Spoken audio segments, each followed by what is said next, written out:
You're listening to Awards Magnet, a Gold Derby podcast hosted by Joyce and Christopher Rosen.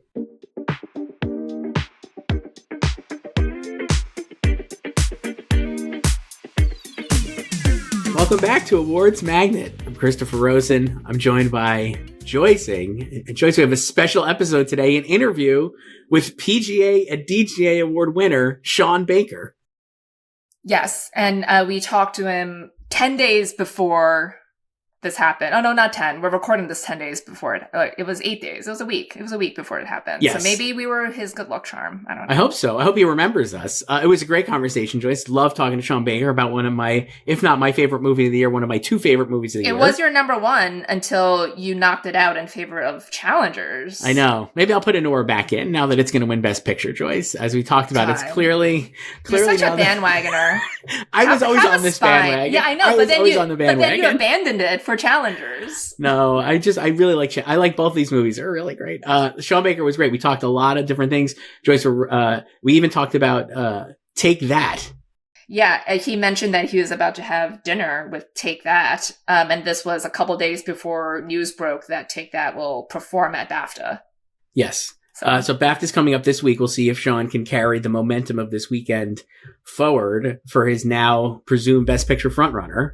It's so exciting. So listen to this interview that Joyce and I did with Sean Baker. We'll be back to wrap it up after this. Sean Baker, you're a 4-time Oscar nominee this year, picture as a producer, director, writer, and editor. So I guess my first question for you is which of those were you most proud of or most excited to receive when you heard about these nominations last week? Oh, well, it's hard not to be most excited about Best Picture, obviously. I mean, that's incredible.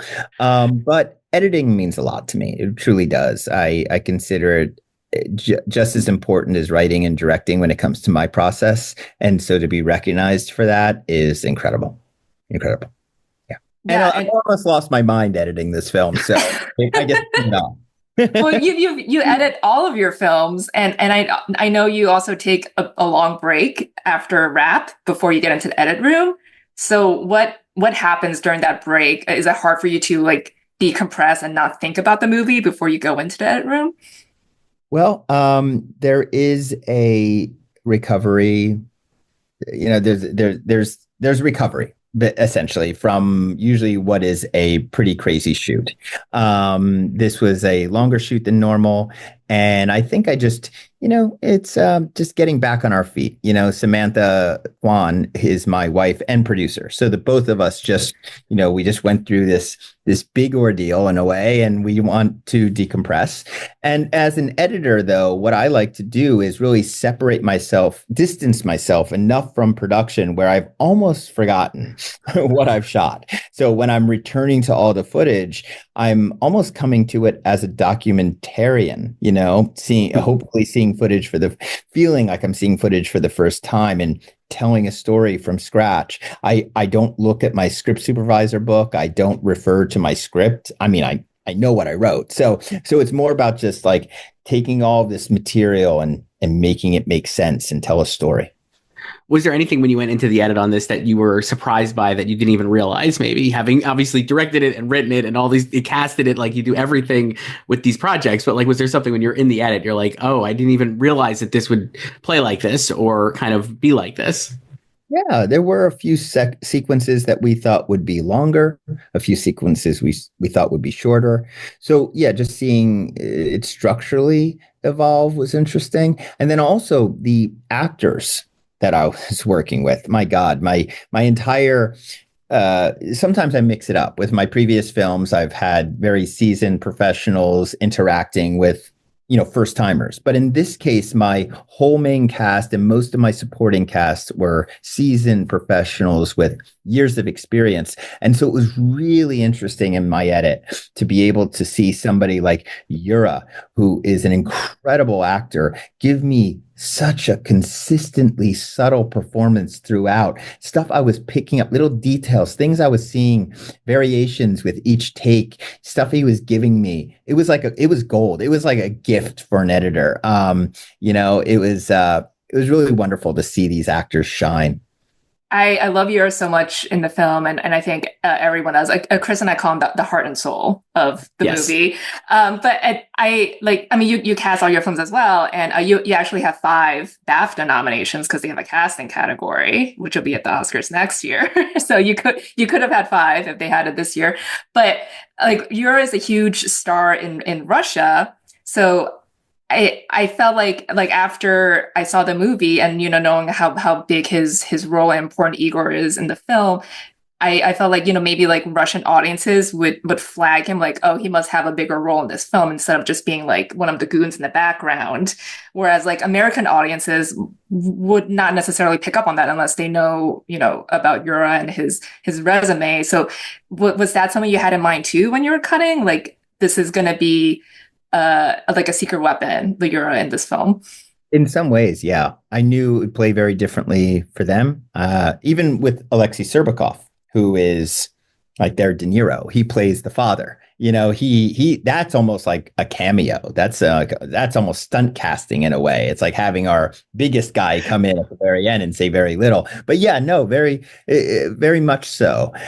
With the Armenians as well. Vache, who plays Garnik in the film, he's Armenia's #1 comedian. So he's such a celebrity. So it must play very differently over there. I mean, and even with the music, quite honestly, take that Greatest Day song was #1 in the UK. That's a very highly identifiable song that people hear all the time on top, on pop stations. So that plays differently. So for a film that is very, I think, is sort of a melting pot itself, it's interesting to know that the film is playing differently in different areas of the world, but at the same time sort of has this universal love being given to it. It's really nice. Would take that too, and your music is great. I was also love TATU, which I was like losing my mind when you drop all the things she said. Would take that, you do a great thing, or at least a thing that I think a lot of filmmakers maybe wouldn't do is you bring it back a few times, right? Like you use it more than once. The reprise. It keeps coming back. And I've seen movies where I'm like, I know some directors maybe are always like afraid of doing that because you already had the great moment like in the beginning. You do it, and every time it comes back, I'm like, yes, this rules. It's so great. I love hearing it. I love hearing the song. Like arms, it's great in different contexts. I guess like what was it always? Did you write that in like that, or was that something that also evolved where you're like, oh, I'll bring this back in and have it be like the unofficial theme or whatever, as it were? Well, okay. So yes, it does become sort of an anthem. And I've done that now a couple of times. So I'm sort of ripping off myself. But I did that with Celebration with Florida Project. I brought it back at the end. Bye, bye, bye. I did it.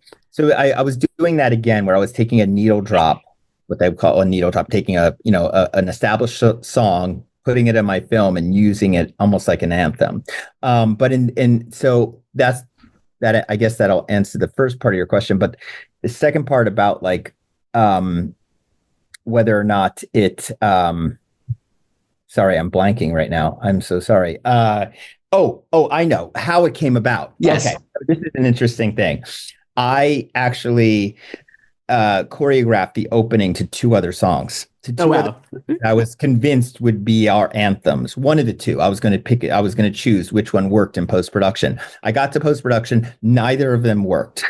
I was driving around with my wife, Samantha. We were extremely frustrated. I'm like, what are we going to do? We need this big song. I said to her, isn't there a song? There has to be a song out there about a greatest day. Isn't there a song called Greatest Day? And she was on Spotify and she said, actually, there is one by Take That. And she played it in the car for us. And we had never heard it before. And we loved it. It was an earworm. I mean, we were humming it after the first chorus. I mean, it was really it had that much of an impact. We got home, we threw it on the opening credits, and it was like serendipity. The text was coming up, the proper beats. It went up to Mikey's face at the chorus. It was meant to be. And so my wonderful music supervisor, Matthew Smith, we called him right away and we said, we have to get this song. And please clear it right now. Yeah. I'm actually finally meeting Take That. Awesome. London in a couple of days. We're having dinner. Wow, that's so cool. Yeah. One thing I want to ask about is the title or names, actually, because I am always fascinated by how writers pick characters' names, and obviously it's a plot point. in the film when they talk about her name and why she goes by Annie. So how did you pick the name Anora? Like, did you know what the character was going to be named when you thought of the story? Did you have the name when you pitched the film to Mikey before you even had a script? Did you just look through like baby name books? Well, I it's kind of funny. I did not know the name yet when I pitched it to Mikey. Mike, at that point, it was almost like beginning, middle, and end, and didn't even have that much detail when I pitched it to her. But I guess when I started writing, I was looking for a name that could be a Russian name, but also a universal name. And I think I started it I went on one site, I went on a website, looked for women's names and started in the A's and didn't make it down to the B's. I fell in love with Anora. You don't need to look at the other 25 letters. It's fine. Anora rolls off your tongue. It is a beautiful sounding name, and it has incredible, meanings from all around the world. Every culture that uses that name has a really beautiful definition for it or meaning. And it's like honor and light, right? Yeah, and it's also so unique. It's not like a Jennifer or something like really common. I don't know if you could like just name a movie Jennifer and like pique someone's interest like that.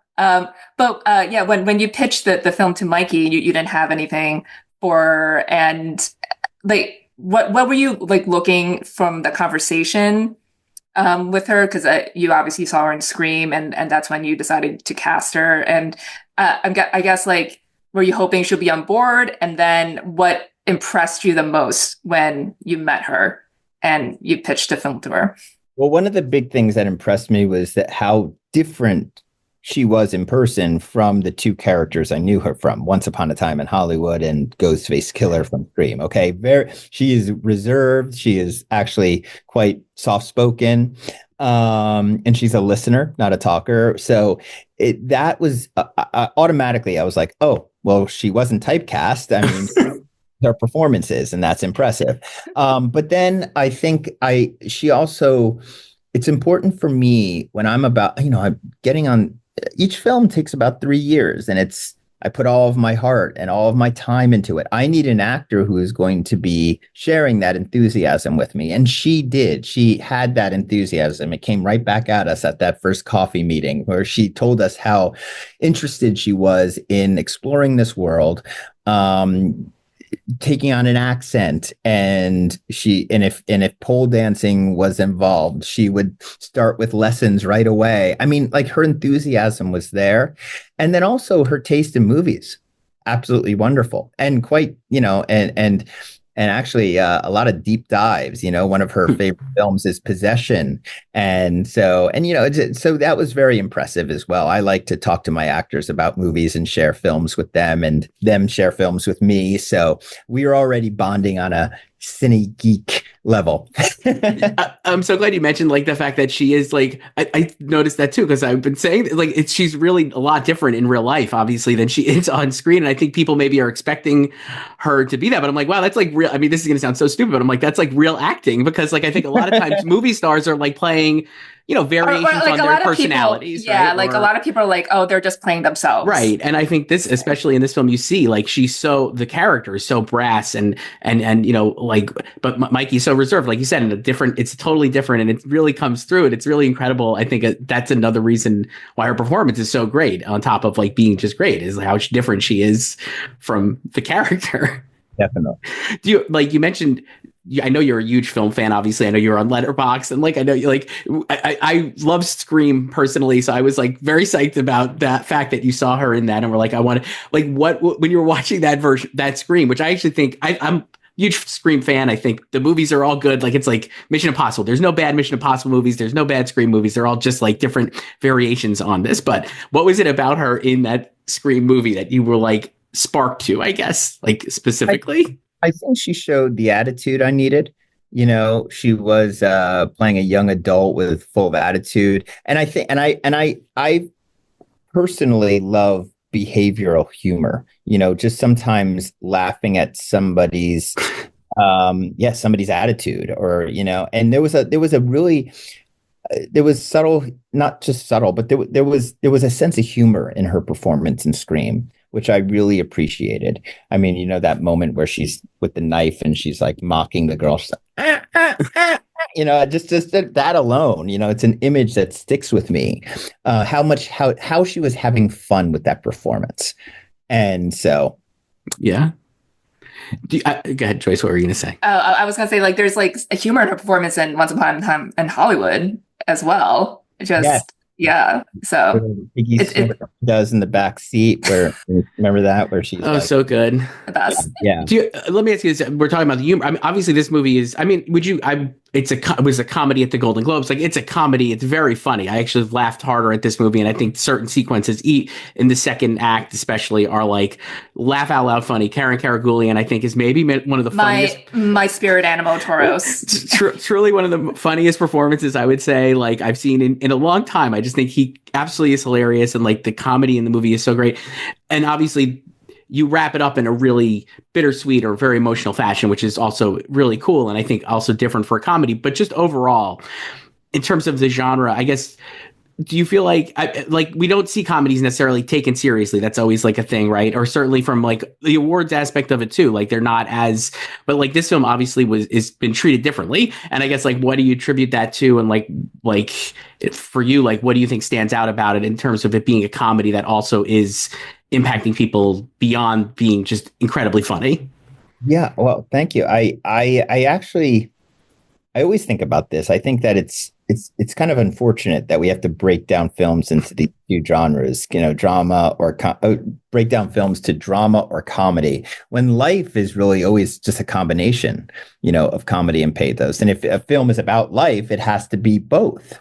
So if you asked me if this film was a comedy or a tragedy, I'd probably say tragedy with comedic elements. But the film is being sold as a comedy, and the film is being, I guess, recognized by, certain award shows and stuff as a comedy. And that's fine with me. That's fine with me.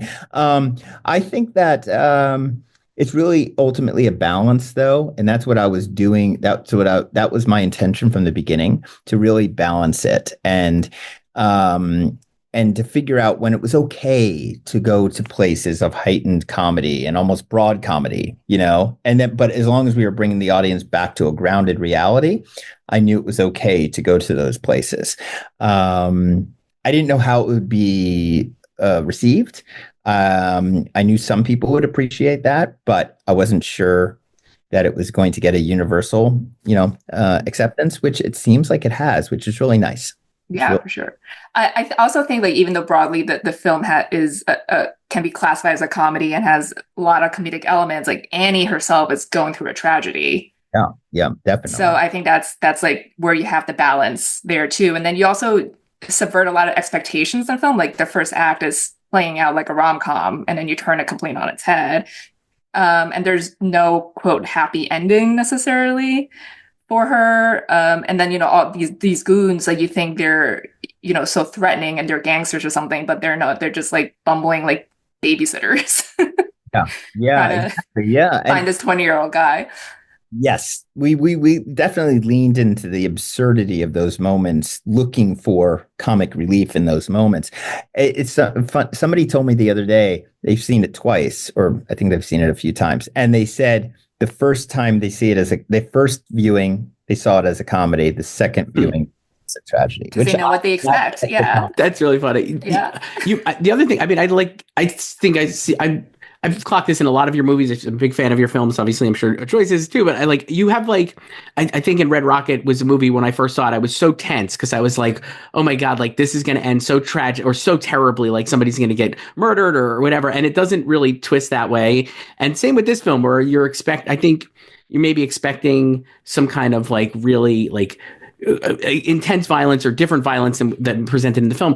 And I guess the thing I notice about your films always is you have such an affection for your characters. Like, you really love, it seems like you love all the characters really well, which I think a lot of times even great filmmakers that I love, they're not as in love with the characters as maybe you are, or they don't treat them with as much respect as you do.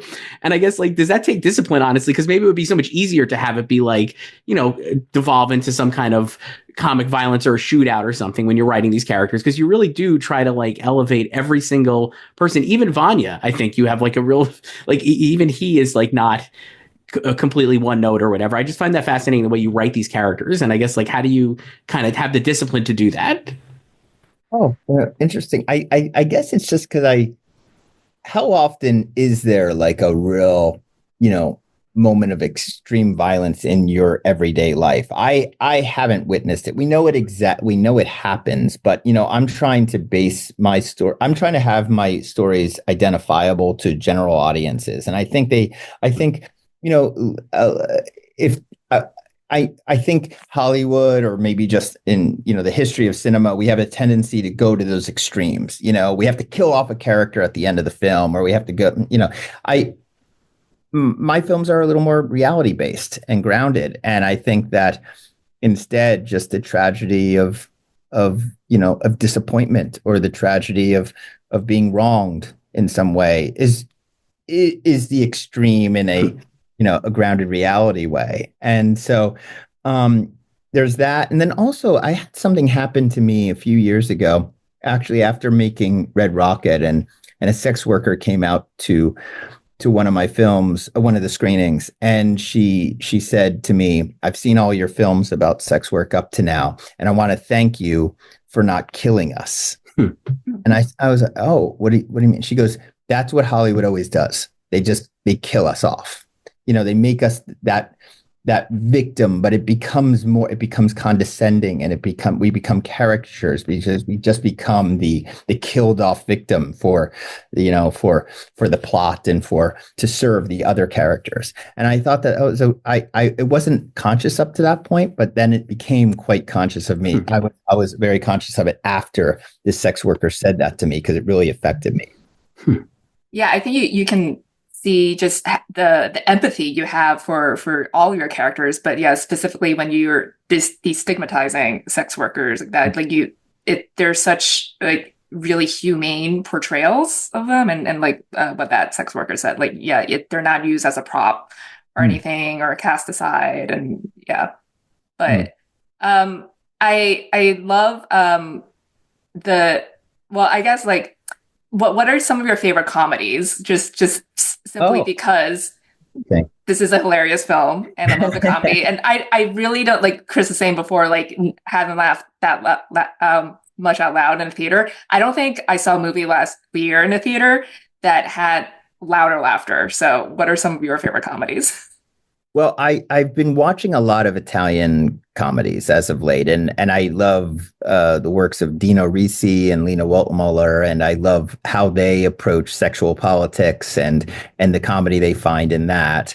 And then I grew up in the United States in the 80s, so I realized that has had a major influence on me, and and so I look at, like, Robert Zemeckis. He made a film called Used Cars just before Back to the Future, and I consider it one of the best comedies ever. He wrote it with Bob Gale, and it's hilarious. Kurt Russell shines in that film, Used Cars.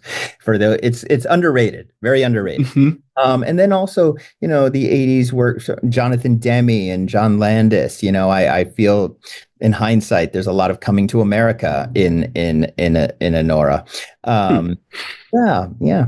That's funny. I could see Something Wild too, obviously, right? For yeah, that's you had a great. I got to go to the New York Film Critics Circle dinner, which was great, and you were there. You won best screenplay from that group. You gave a great speech. Jim Jarmusch was there. It was so cool. I'm sure you had a great time there. You gave a very self-deprecating speech about the script and how there was explicit sex scenes and stuff. That this is what. But I was like, I like keep going back to your script. And I was like, there's so many subtleties and so many different things in the screenplay that I love. I love this scene towards the end. I guess it's Garnick talking about the Kool-Aid that Vanya puts in this pool, right? Was it Garnick relaying that? And you're not even on him. It's like in the background. And I guess, like, that's just one of the, like, I love that scene so much. This is basically, I just wrote down, like, can you please talk about this scene? Because I just think it's, like, so well done, and the way you're, like, able to give that information to the audience to show what a jackass Vanya is, but also like how the resignation in their voice, and like they just are so, and they've been like parents to him basically, right? Like for so long. And I just find it's a great moment because it's so funny and so absurd, but also like you really get like such great character shading from Garnick and from, you know, Toros even, and then obviously Vanya. I just love that sequence. I guess I just was like, well, I love the self-deprecation. I was like, I actually think your script is amazing. Obviously, I mean, you've been so rewarded for it, but can you please talk about that sequence? Because I just think that's like such a great encapsulation of what you did so well in this film. Well, thank you. I had this character of Igor, played by Yura Borisev, who, it was actually a conversation I had with Yura when he got to set, and we were talking about his character and how it works into the film, and he pointed out, he's like, you know, Igor is actually more in the dark than even the audience when he comes into this. He knows less than the audience does. So he's actually catching up to the audience. And I realized in hindsight, I used him as a tool to get a lot of information across. So, you know, Garnick people would be explaining, he would be asking questions. People would be explaining stuff to him. So in that moment, that was literally just a moment in which I was able to use one character just telling a comedic story to another character, and in order to fill the audience with a little more backstory, and also just, you know, I just found the visual of these young kids pouring Kool-Aid powder into a massive pool is personally very funny. It's great. It's just great. It's comedy. We all find humor in immaturity, I think. Yeah, for sure. Well, I mean, you know, you've always been an indie filmmaker, you know, never mainstream. And I guess like now with the film having been so embraced by the mainstream and awards, specifically in the Oscars, like is it more satisfying for you that it's been embraced while you were still making the movies that you want to make? Definitely. I can't deny that. Especially this film, we really did. It was so independent. I mean, this wasn't even made under a mini studio. We made this with a private financier, and then we sold it. You know, we licensed it. So that we didn't have to answer to anybody. We went ahead and made it the way we wanted to make it. So with no caveats, we weren't forced to cast anybody. I mean, if you look at my casting, it probably wouldn't fly. Now Mikey is a star, but if you think about it, when I was pitching this film, I was saying Mikey Madison and a bunch of Russians you've never heard of. How, you know, give money. So the fact that I was even able to make this film, yes, and so it is it's very satisfying, and it also helps me. Not only what's happening right now, but the Palme d'Or win. It's allowing us, you know, my team of Samantha Kwan and Alex Coco, for us to move forward, to continue to make these sort of movies the way we want to make them. So it's really nice. It's helping us continue. What's next? Do you know what's next for you? I'm sure you won't tell us here, but like, do you already have like stuff you want to do? Like that, you know, you're going to do? Yeah, we're going to get on the road shortly after all of this dies down, hopefully in April, to start traveling and figure out what our next location is, because it often, you know, location is very much involved with the development of these movies and these screenplays. I do feel that we'll continue with the comedy and lean towards what we've been doing already. And all I can say is this: it might have a Jonathan Demme feel. Okay, great. That's a good tease. Fantastic. Okay. Great. Unfortunately, we have to wrap soon, but quickly, we're going to do our lightning round here because we're a magnet. Oh, yeah. So show's called Awards Magnet, Sean. Yeah, Awards Magnet. So we're going to ask you some quick fire questions of what you're drawn to and repelled by. So what movie are you drawn to? From this year, you mean? Any for your lifetime. Could be any movie. Or it could be this year, sure. It could be this year, yeah. I'll go with this year because I could go on and on about it. No. I love Nosferatu. I think Nosferatu might be the film of the year for me because of Robert Eggers' craft and Lily Rose Depp's amazing performance. Mm-hmm. And Bill Skarsgård. He's it's great. It's really good. Yeah. What TV show are you drawn to? Okay, so that's where, unfortunately, I won't be able to comment at all. It's not that I'm against theories. I'm obviously No time. no time. I have to choose either. Do I watch a feature film a day or do I do series? I watch my features. Sorry. I got it. Yeah. Good. That's good. And then finally, what's one thing you're repelled by? It could be anything. So even food. Yeah, food. Yeah.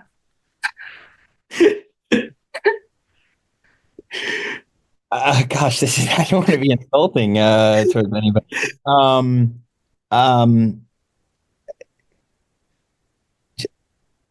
Bad weather unless I'm shooting in it, then I love it. So I'm repelled by rain and cold. Unless you need it. Yeah. Unless I need it, and then I'm there. I love that answer too, because obviously you didn't. I know the lure is that you did not have snow or anything for the final sequence of Anora, right? But that was all I was begging for it. It's all production design, right? And like visual, like whatever. And it's incredible. I've seen the movie several times, and every time I'm like, where are the seams here? I cannot tell how you made this snow look. And then real. you feel cold when you're watching it too. It's really incredible. So that means everything. And my incredible production designer Stephen Phelps, I told him, if you don't pull this off, the scene's not in the movie, so you better pull it off. He had a lot of pressure on. Truly, one of the most shocking things of the year for me was when I found that out, because I was like, no, there's no way. That's like really snow. Like it's so realistic. It looks great. The ground looks right. Everything looks right. No CGI. It's crazy. Absolutely crazy. Yeah. Sean Baker, a 4-time Oscar nominee, like we said, Best Picture, Best Director, Best Original Screenplay, and Best Editor. All for Anora. Fantastic film. Thank you, Sean, for doing this. It was great chatting with you. Thank you so much. I appreciate that. Thanks for listening to Awards Magnet. The show is produced by Aaron Greenwald. Our logo is designed by Chelsea Sikora. To be part of the show, email us at slugfests@goldderby.com and follow us on social media @goldderby.